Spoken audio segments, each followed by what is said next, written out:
Joining me now, Texas Attorney General and Republican candidate for governor, Greg Abbott. Mr. Abbott, it's very good of you to be here. Thank you for coming on.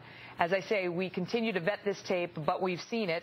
And in the transcription and in the videotape of it, you can clearly hear these women who purport to be part of a group called Battleground Texas, trying to turn Texas blue, and supporters of Wendy Davis talk about your being a paraplegic, laughing about it, saying they think it's amazing you're in a wheelchair, but you have no sympathy for anyone in any way. You may have a personality disorder.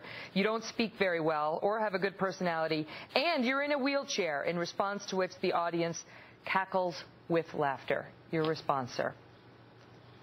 Well, Megan, denigrating the disabled is unworthy of Texas. The reality is Texans look far beyond superficial appearances. What Texans really look at is depth of character. Megan, there's a reason why I have been elected statewide in Texas 5 different times. And that's because Texans know I have the quality and depth of character to represent their families and their values. You know, this comes a day after Ms. Davis herself was accused of making an insensitive comment. She's turned around and attacked you. And in the context of it, she came out and said that clearly anybody who doesn't understand her story hasn't walked a mile in her shoes, which led others on the internet to say, once again, it is a veiled shot at your disability. What do you think? Well, Megan, the accident that put me in this wheelchair when I was 26 years old has helped me really understand the challenges that people in Texas and across this country face every day. I know that Texans, some of them have disabilities, some of them have physical handicaps, others have financial or other types of challenges. We all have challenges in life.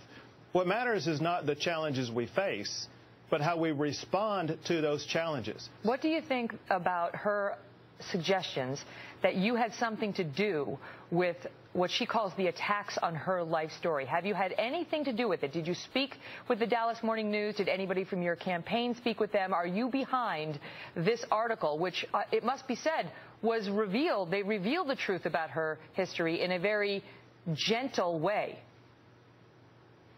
The author of that story, Wayne Slater, indicated publicly in a tweet himself that he had zero contact with my office about that story. But all of these, Megan, are just distractions, because what really matters are not all these background stories. What Texans really care about is what we're going to be doing fighting for their future. Your office did come out with a statement suggesting that if she's going to mislead about her personal biography, what else will she mislead about? Do you stand behind that? Do you believe this is an issue or not? Well, it's going to be up to voters to decide what issues are relevant and which issues are not, which candidate can best represent them and their values and their future. And I think both my story, my history, and what I stand for and what I have done for Texans will help answer that question. Okay, but respectfully, that sounds like a dodge. And I mean that respectfully, because you put out a statement and you went after her in it. And this is not before the Dallas Morning News article, it's after. And you said if you can't trust her to be honest about her history, what can you trust her to be honest about? What else will she misstate? Do you stand by that? Well, again, those are going to be issues, Megan, that the voters of Texas just have to decide on their own as they develop their own idea about the kind of person they want to govern the great state of Texas.